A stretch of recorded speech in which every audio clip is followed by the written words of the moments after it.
반갑습니다. 원불교 덧풀이 원더풀의 진행을 맡은 조건중 교무입니다. 어느새 형형색색 꽃들이 자취를 감추고 푸르름이 가득한 계절을 맞이하였는데요.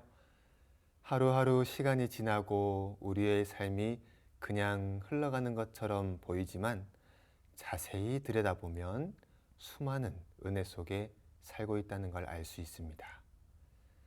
보이지 않는 천지의 기운과 낳고 길러주신 부모님의 은혜, 그리고 어울려 살아가는 동포들의 배려와 사회를 움직이는 법률의 존재까지, 이 모두가 어우러져 우리가 살아가게 되는 것이지요. 당연함에 지나쳐 버렸을 그 소중함에 오늘은 감사하다는 표현을 해보면 어떨까 싶습니다. 저는 이렇게 여러분들과 공부할 수 있음에 감사하며 이 시간 시작해 보겠습니다. 이쯤이면 생각나는 분이 있죠? 대종경 공부에 활기를 불어넣어줄 원남교당 이재민 교우입니다. 반갑습니다. 네, 교무님 반갑습니다. 교무님의 이런 소개를 들으니까 기분이 업되고 오늘도 기분이 좋은데요. 오늘도 이 기세를 몰아서 열심히 공부해 보도록 하겠습니다. 네, 좋습니다. 우리가 이번에 공부할 주제는 교의품인데요. 대종경 순서상 서품 다음으로 나오는 두 번째 품이 바로 교의품입니다. 이 교의품은 조금 장수가 더 많아요. 총 39장으로 이루어져 있는데요. 오늘 우리는 그 중에서 1장부터 22장까지 한번 묶어서 공부해 볼까 합니다. 교무님, 교의품은 분량이 정말 많네요. 그렇죠. 아무래도 서품 공부했을 때보다 양이 많아서 그렇게 느껴질 수 있는데요. 사실 우리 제일 많은 분량은 수행품입니다. 총 63장까지 있죠. 약간 교전을 그렇게 가까이 하지 않았다는 이제 티가 여기서 이제 딱 걸려버렸네요. 아닙니다. 그럼 교무님, 교의품에는 어떤 내용들이 담겨 있나요? 네, 먼저 그 교의품에서 교의라고 하는 뜻을 한번 알아보면 좋을 것 같아요.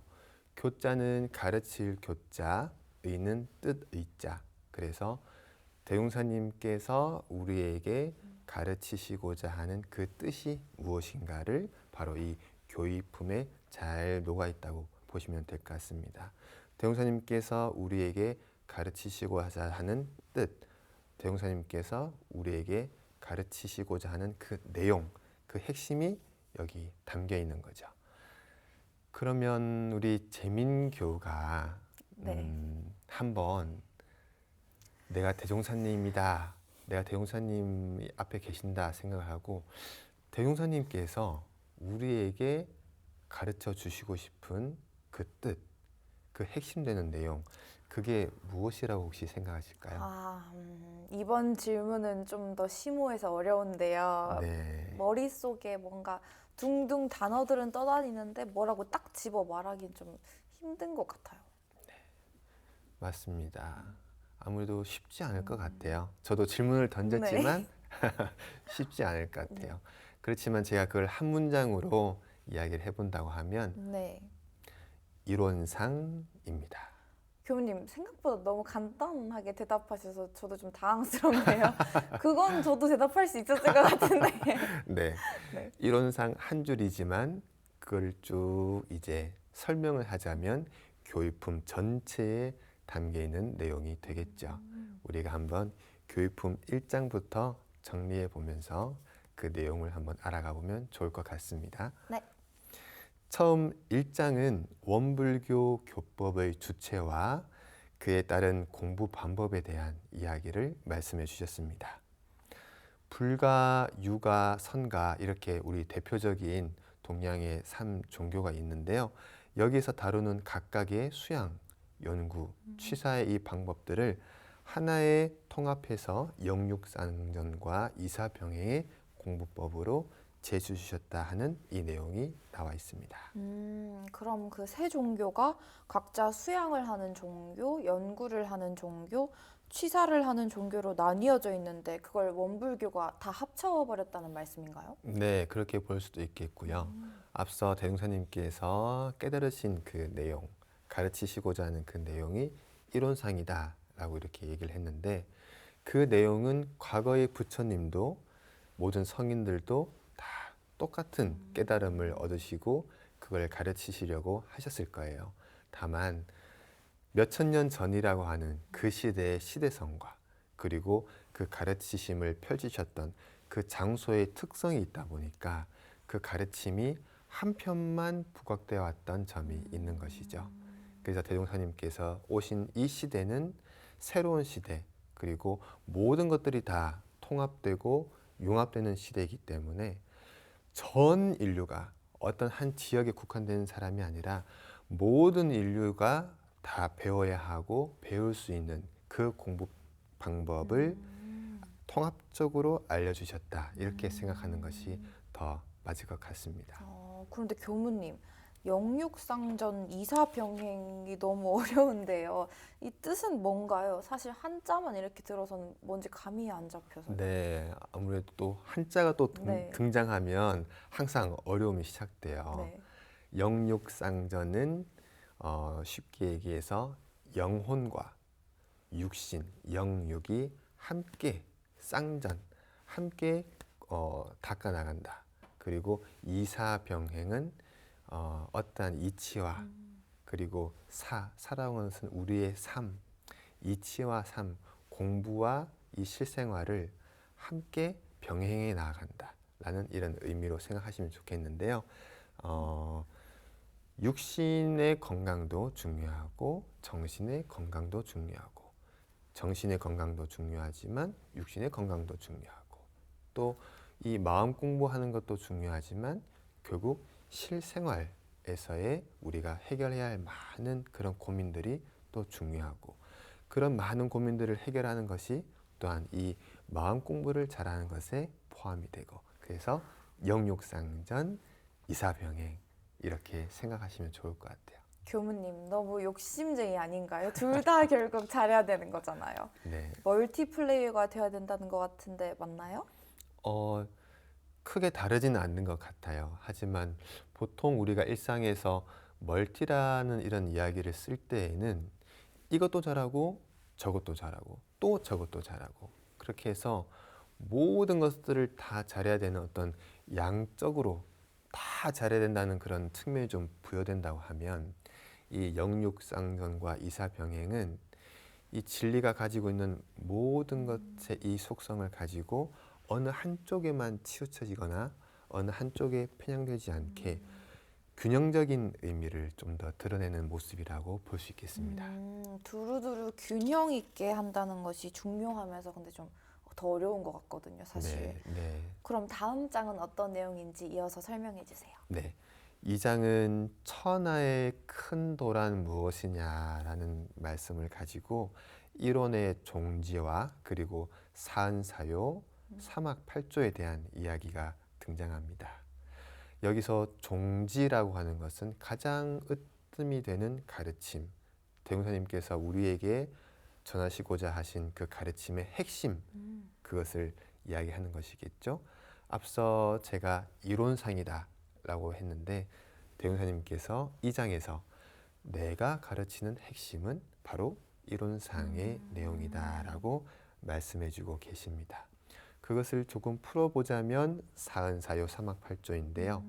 재민교원은 혹시 이 사은사요 사막팔조에 대해서 알고 계신가요? 사은은 천지, 부모, 동포은이고 사막은 정신, 수양, 사리, 연구, 작업치사? 네. 근데 사요랑 팔조는 갑자기 물으시니까 떠오르지가 않아요. 네, 쉽지 않을 것 네. 같아요. 쉽지 않아요. 우리가 그 이론상의 종지를 우리가 실현하는 방법, 그것을 우리가 체득하는 방법, 확실히 아는 방법이 바로 사은사요 사막팔조인데요. 이거를 한번 이렇게 표현해 보면 좋을 것 같아요. 대웅사님께서 가르치는 가장 핵심되는 내용을 이론상이다라고 이렇게 표현을 했어요. 근데 이 이론상을 우리가 실행할 수 있는 방법, 이거를 체감할 수 있는 방법, 이것을 확실히 알 수 있는 방법은 크게 두 가지가 있다. 두 가지가 있는데 한 가지는 신앙으로 믿음으로써 실행할 수 있는 방법. 다 몰라도 괜찮아요. 이 이론상이 무엇인지 이론상의 진리가 무엇인지 몰라도 괜찮아요. 믿을 수 있는 믿음만 있다면 그 믿음으로써 실현해 볼 수 있는 길을 밝혀주셨고 또 한 가지는 뭔지 모르지만 이걸 공부하면 알 수 있다 하는 그 길이 나와 있어요. 이 두 가지를 신앙문, 수행문 하는데 신앙으로 우리가 체험할 수 있는 그 길의 그 방법에 사은과 사요의 방법이 이렇게 있습니다.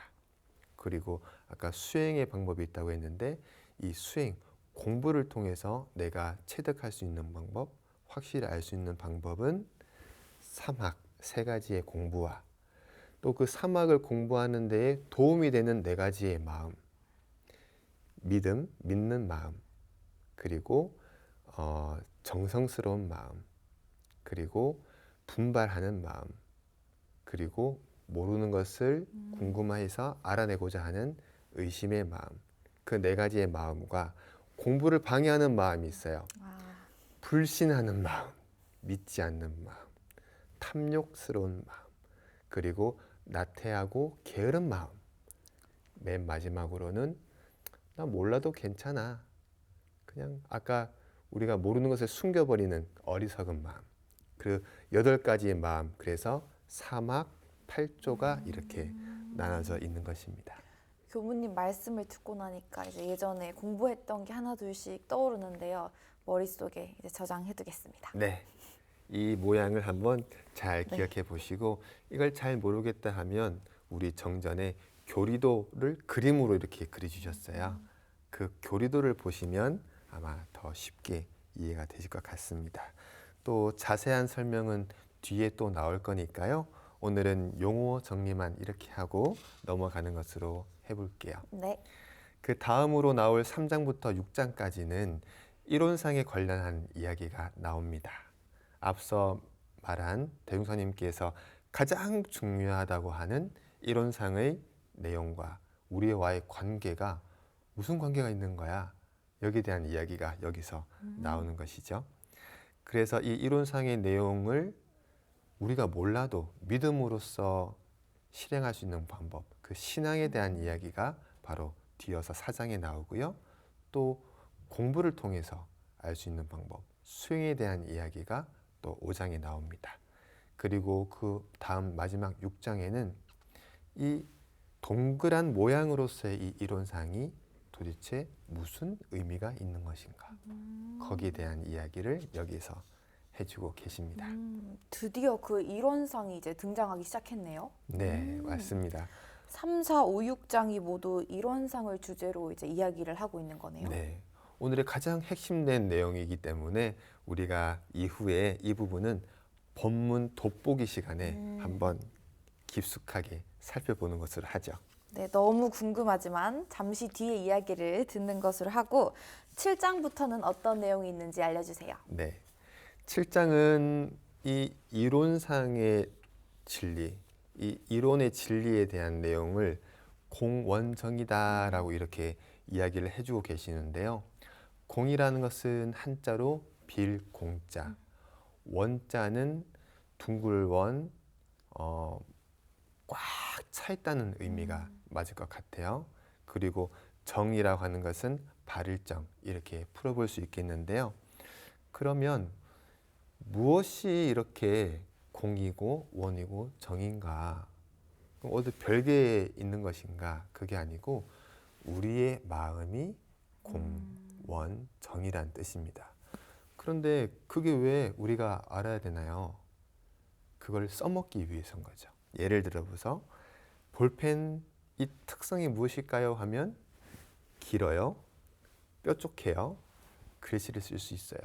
이 특성을 알면 어디 깊숙한 곳에 뭐가 들어갔을 때 아, 이게 길지 하고 꺼낼 수도 있겠죠. 그리고 뭔가 뾰족하게 콕 찔러야 할 부분이 있을 텐데 아, 볼펜이 뾰족하지 라는 속성을 알면 콕 찔러서 활용할 수 있겠죠. 볼펜은 글을 쓸 수 있어. 그러면 우리가 무언가를 메모하고 기록하고 싶을 때 볼펜을 활용할 수 있겠죠. 마찬가지로 우리 마음의 속성이 특성이 공이고 원이고 정이야. 이걸 알면 실생활에서 활용할 수 있겠죠. 그래서 이 장이 우리에게 중요합니다. 한번 그 특성을 네. 한번 알아봅시다. 재민교가 지금 저와 함께 이렇게 마주보고 공부를 하고 있어요. 자, 마음을 한번 살펴봐 보세요. 네. 제가 지금 이렇게 말을 전달하고 있는데 재민교 마음에서 조건준 교무가 나에게 말을 하고 있다라고 지금 판단을 하고 있을 거예요. 그런데 그 판단 모든 생각을 잠깐만 한번 멈춰 보세요. 생각을 멈추고 그대로 한번 존재해 보세요. 그 자리 그대로 체험해 보면 거기에는 무엇이 있나요? 일단 생각을 멈추기가 사실 쉽지가 않은데요. 그렇죠. 아마 아무 생각이 없으니 아무것도 없는 게 맞지 않나요? 네. 그 모든 판단과 생각이 드러나기 그 이전의 자리에서 가만히 멈춰서 이렇게 비춰보면 그렇죠. 어떠한 생각도 있지 않고 어떠한 판단에 기울어져 있지도 않고 무엇에 집착되어 있지 않고 물들어 있지 않기 때문에 텅 비어 있죠. 그 텅 비어 있기 때문에 그래서 공이라고 하는 겁니다. 자, 여기서 또 천천히 한번 진행을 해볼게요. 그 텅 비어 있는 그 자리에서 제가 재민교우님 하고 불러볼게요. 재민교우님, 네? 네, 이렇게 네. 네 하고 알아차리는 게 있죠. 조건준 교무가 나를 부르네라고 아는 것이 있죠. 그걸 드러내주는 것이 있죠. 그렇기 때문에 모든 것을 다 지난 시간에 우리가 공부한 것처럼 이 마음 바탕에서 모든 것을 다 드러내주고 있기 때문에 이걸 원이라고 합니다. 꽃을 보면 이게 꽃이구나 하고 드러내주고 책상을 보면 이게 책상이구나 하고 드러내주고 여기 볼펜이 있구나 하고 드러내주고 세상의 모든 존재를 여기서 드러내주기 때문에 이게 원이라고 하는 것이죠. 거기서 또 이렇게 나아가서 내가 재민교우님 하고 이렇게 불렀는데 왜? 이렇게 대답하기보다는 네? 하고 이렇게 대답하는 것에는 가장 적실한 답을 거기서 나오는 것이죠. 네. 만약에 누군가 이렇게 나에게 불렀는데 아니면 내가 가장 적절한 액션과 생각을 취해야 되는데 영 엉뚱한 게 나온다. 그럼 어떻게 되겠어요? 산으로 가겠죠? 산으로 네. 가겠죠. 더운데 더운 줄도 모르고 추운데 추운 줄도 모르고 배가 고픈데 배가 고픈지도 모르면 어떻게 살 수 있겠어요? 우리 마음의 세 번째 속성인 정은 가장 적절한 것을 알고 있다는 거죠. 그 가장 적절한 것을 드러내준다는 것이죠. 그래서 공, 원, 정 이렇게 세 가지 속성이 있다고 보시면 됩니다. 다만 이 세 가지 속성을 놓칠 때가 있어요. 그때가 언제냐면 어떠한 한 가지 생각에 고정관념에 딱 머물러 있을 때 혹은 나 이거 너무 하고 싶어 나 이거 너무 하기 싫어 하는 어떠한 집착에 내가 물들어 있을 때는 이 공원정이 작동을 잘 안 해요. 네. 왜 그럴까요? 거기에 물들어 있기 때문에 이걸 놓치는 거죠. 그 순간에도 이 공원정의 우리 청정한 본래 마음은 존재하고 있지만 그 물들어 버린 거기에만 집착돼 버린 거기에만 이거는 무조건 이래야만 해라는 고정관념에 딱 쌓이는 순간 거기에만 보이기 때문에 놓치게 되는 것이죠. 쉬우면서도 어렵고 이해가 된 것 같다고 생각을 했는데 이해가 안 된 것 같기도 하고 근데 지금 되게 묘한 상태에 지금 빠져 있는 기분이 계속 드네요. 좋습니다. 네. 이런 대답 너무 좋아요. 너무 솔직했나요? 네, 잘 모를 것 같다라고 해야 우리가 또 공부를 할 수 있으니까요. 이렇게 계속 솔직하게 묻고 답하면서 계속 진행해 가면 좋겠고요. 또 이게 한 번 듣는다고 해서 다 알 수는 없으니까요. 우리가 또 차근차근 뒤에서 반복해서 계속 나오는 내용이니까 또 한번 이렇게 넘어가 보는 게 어떨까 싶습니다. 네, 여기서 주저앉지 말고 앞으로 나아가 보도록 하겠습니다. 네. 교무님, 그럼 다음 8장은 어떤 본문인가요? 네. 이 이론상을 실생활에서 어떻게 활용할 수 있는가? 그 활용에 대한 법이 나와 있는데요. 앞서 말씀드린 것처럼 이 이론상을 대할 때마다 공원정의 내 마음, 나의 본래 마음과 같은가 하고 이렇게 비교해 보고 둥그런 이 이론상을 대할 때마다 공원정의 이 마음을 알고 양성하고 그걸 또 사용하는 그 표본으로 삼자는 겁니다. 우리가 표본이 없으면 이정표가 없으면 어디로 가야 할지 잘 모를 수 있지만 오른쪽으로 가세요 하는 이정표가 있으면 쉽게 내가 어디로 가야 할지 알 수 있는 것이죠. 이게 이론상을 통해서 내 마음의 공원정이라고 하는 청정한 본래 마음 바탕을 찾고 그것을 알고 그것을 양성하고 그것을 사용하는 그 연결고리로 우리가 삼아야겠습니다. 네, 대종사님께서 사실 활용하지 못한다면 진짜 공부가 또 아니라고 하셨잖아요. 다음에 나오는 9장은 이게 사실 저도 되게 궁금했던 내용인데요. 왜 우리는 저 동그라미를 모시는 걸까요? 불상처럼 사실 사람의 형상이 아니라서 왜 동그라미를 저희는 믿고 모시는 거지라는 생각을 저도 어릴 때부터 했거든요. 네, 우리가 앞에 내 책상 위에 사진, 액자 이런 거 혹시 올려놓어 보신 적 있으세요? 네, 네. 어떤 액자를 올려놓으셨어요? 그냥 어릴 때 제 사진 올려놓은 적 있어요. 그 사진을 왜 올려놓을까요?